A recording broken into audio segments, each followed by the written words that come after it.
नमस्कार। संपूर्ण हिंदी के एकमात्र YouTube channel Phefana Hindi classes पर आप सभी का स्वागत है। और इस चैनल पर आपको हिंदी के तीनों पक्षों व्याकरण, काव्य शास्त्र व साहित्य का गूढ़ अध्ययन करवाया जाएगा। बढ़ते हैं आज की क्लास की ओर। और आज की क्लास में अपन पढ़ेंगे हजारी प्रसाद द्विवेदी जी को। और द्विवेदी जी द्वारा रचित एक निबंध का अध्ययन अपन कर रहे थे और निबंध का नाम क्या है? नाखून क्यों बढ़ते हैं। नाखून क्यों बढ़ते हैं, ये निबंध अपन इस क्लास में पढ़ रहे थे। और इस क्लास में द्विवेदी जी बहुत ही सुंदर तरीके से विचार विमर्श करते हैं कि नाखून अक्सर बढ़ते क्यों हैं, जबकि अपन इनको बार बार काट देते हैं तो ये हमेशा हलाल होने के लिए क्यों बढ़ जाते हैं। तो इस विषय पर ये फिर बहुत ज्यादा विचार विश्लेषण करते हैं, प्राचीनता से लेकर ऐतिहासिक से लेकर और आज तक का वर्तमान काल तक का पूरा चित्रण करते हुए दिखाई देते हैं। पिछली क्लास में अपन देख रहे थे कि नाखूनों के संदर्भ में विचार विमर्श करते हुए और द्विवेदी जी हमारी भारतीय संस्कृति की तरफ चले जाते हैं। भारतीय संप्रदाय सभ्यता के विकास व आर्य संस्कृति की तरफ बढ़ते हैं और वो यूं कहते हैं कि हम चाहे कितने भी आधुनिक हो जाए परंतु भारतीय या आर्य सभ्यता कभी भी बिल्कुल निरंकुश और स्वच्छंद नहीं हो सकती, यानी वो अपना अंकुश तो अपने आप पर रखेगी। और इसी का प्रतीक हमारे द्वारा शब्दों का प्रयोग किया जाता है, स्वतंत्रता, स्वाधीनता और स्वराज्य, यानी स्व के बिना हमारे यहाँ कोई भी शब्द नहीं है। और द्विवेदी जी ये भी कहते हैं कि इतने वर्षों बाद भी अपन इस स्व को नहीं छोड़ पाए। और यहाँ पर वो कहते हैं कि इंडिपेंडेंस का शाब्दिक अर्थ यदि अपन देखें तो होता है अन्नधीनता। अन्नधीनता यानी नहीं अधीनता, किसी की भी अधीनता न हो। अपनों ने यहाँ पर क्या लगाया? स्वाधीनता, यानी स्वयं के अधीन अपन है। तो ये कहते हैं कि इंडिपेंडेंस का अर्थ तो अधीनता है और अपन आज तक अधीन नहीं बन पाए। हम हमेशा ही अपने स्वयं के अधीन रहते हैं और आज भी अपन स्वयं के अधीन बने हुए हैं। और कि अंग्रेजी में यदि अपन स्वाधीनता का करें, इंग्लिश विश्लेषण करें या इंग्लिश ट्रांसलेशन करें तो उसका हो जाता है सेल्फ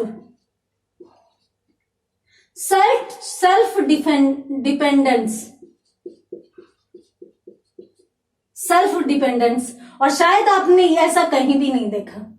अर्थात पाश्चात्य वाले तो इंडिपेंडेंस है, यानी किसी के भी अधीन नहीं है। वो सेल्फ के भी नहीं, स्वयं के भी नहीं, वो निरंकुश है और स्वच्छंद है, जबकि अपन अपने अधीन है। और अपने अधीन रहते हुए हम बहुत से मूल्यों व आदर्शों का अनुकरण करते हैं हमेशा। तो इसी विषय पर भी आगे विचार करते हैं हजारी प्रसाद द्विवेदी। और विचार करते हुए यूं कहते हैं कि आज तक हम निरंकुश व स्वच्छंद नहीं होते, यही हमारी संस्कृति का सबसे बड़ा परिचायक है या सबसे बड़ा गुण है।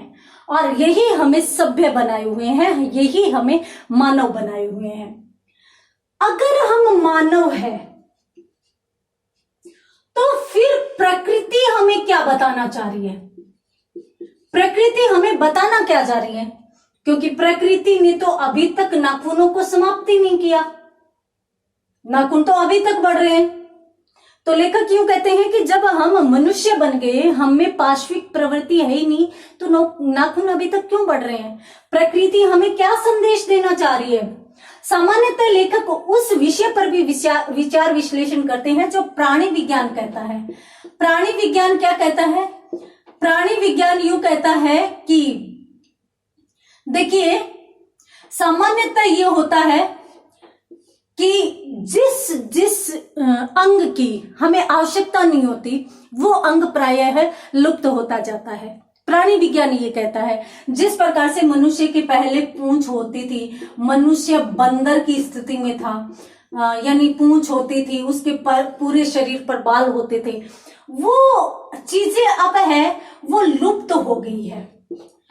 किस लिए लुप्त हो गई है? क्योंकि अनावश्यक होने के कारण, यानी इसकी कोई आवश्यकता नहीं थी, या फिर यूं कहें कि उसको काम में नहीं लिया गया। काम में नहीं लिया गया। देखिए सामान्यतः बिल्ली और कुत्ते के बहुत ज्यादा बाल होते हैं पूरे शरीर पर। क्यों? क्योंकि उनको बाहर रहना पड़ता है और बाहर से यानी ठंड से उसे आवश्यकता होती है अपने शरीर की रक्षा के लिए। मनुष्य के पास ऐसा कुछ नहीं है। मनुष्य ने रजाइयां, गद्दे, बहुत सारी ऐसी ऐसी चीजें बना ली है जिससे शायद ठंड तो डर कर भी भाग जाए। तो इस प्रकार से, और अगर और भी अधिक आधुनिकता की बात करें तो हीटर वगैरह, यानी मनुष्य तो ऐसे ऐसे उपकरण बना रहा है जिससे सर्दी शायद उसके घर में, उसके कमरे में भी प्रवेश नहीं कर सके। तो अब इन चीजों की मनुष्य को आवश्यकता नहीं है तो वो अनावश्यक हो गए। अनावश्यक होने के कारण वो चीजें लुप्त हो गई। तो प्रकृति ने नाखूनों को क्यों नहीं लुप्त किया? ये हमारी सहज प्रवृत्तियां होती है।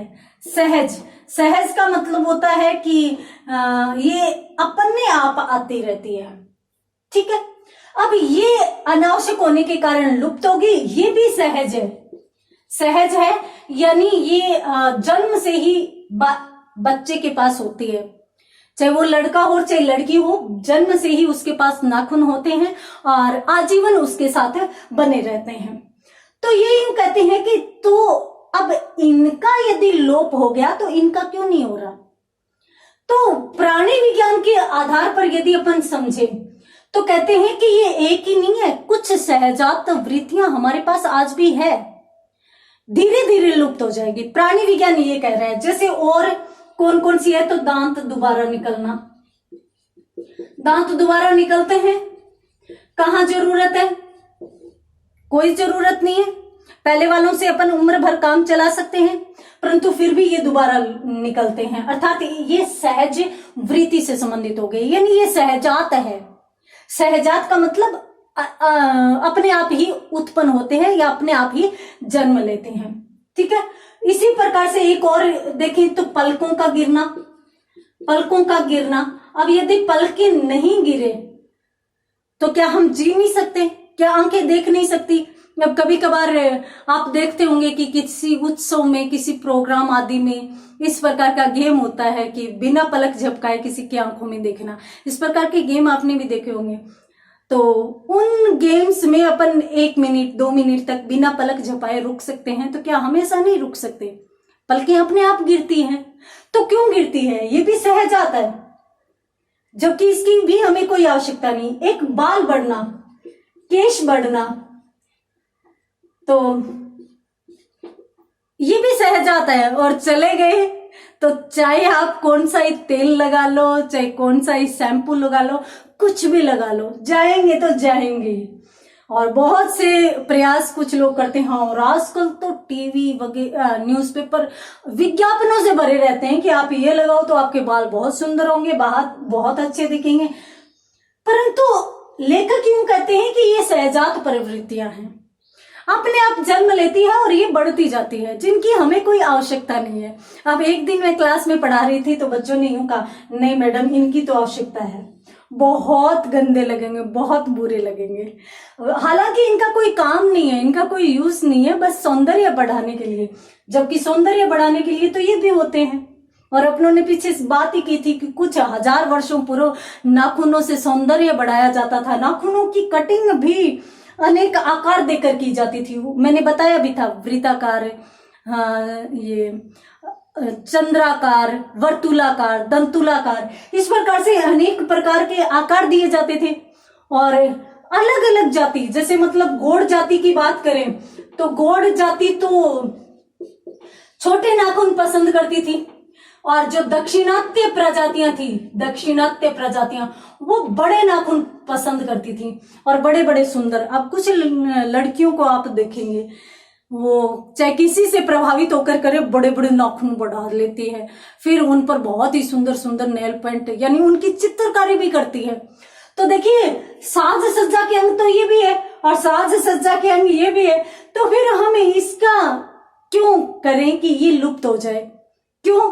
क्योंकि जो व्यक्ति नाखून बढ़ने नहीं देना चाहता उसको सौंदर्य की जरूरत नहीं है। क्यों? क्योंकि वो उसमें पशुता देखता है, वो देखता है कि नाखून बढ़ाना बुरी बात है, तो वो चाहता है कि ये लुप्त हो जाए।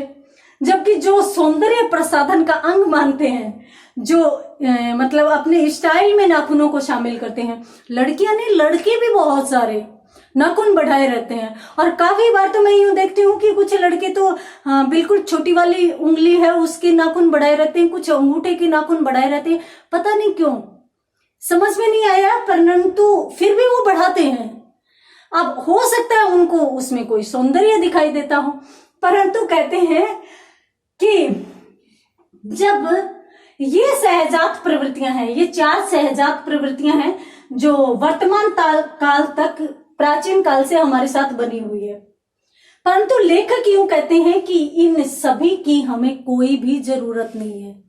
और प्राणी विज्ञान क्या कह रहा है, जो नाखूनों से अपनी सौंदर्य बढ़ाने की बात कर रहे हो, जो स्टाइल लगाने की बात कर रहे हो या सोच रहे हो या करते हो, वो ध्यान दें कि प्राणी विज्ञान ये कह रहे हैं कि धीरे धीरे ये भी लोप हो जाएंगे। दांत लुप्त नहीं होंगे, दांतों का काम बहुत रहता है, बस दोबारा निकलने वाली प्रवृत्ति लुप्त हो जाएगी। नाखून भी लुप्त हो जाएंगे क्योंकि इनका कोई काम नहीं है, हम इनको काट देते हैं, पलकें गिरना भी लुप्त हो जाएगा और इसके साथ ये भी।